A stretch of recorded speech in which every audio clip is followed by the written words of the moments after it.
நான் வயலுக்கு போகிற வழியில் ஒரு ஐயா இரும்புக்களை படித்து கொண்டிருந்தார். இது முதல் இதுதான் ஃபுல்லாக எல்லோரும் பாதிக்கிறது. இப்போ எல்லாம் அரியுது, காண்றதே அரியுது. பாருங்க, கன பேர் கண்டு இருக்க மாட்டேது, மறந்துருப்பியல்.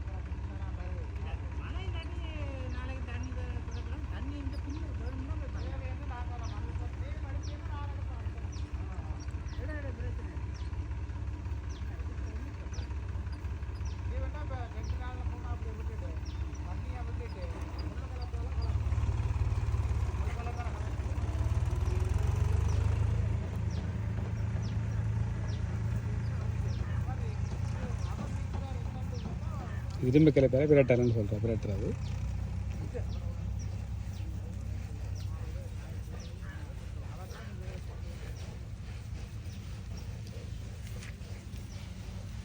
ஐயா அவடம் அவடம் நீங்கள் கோடா இது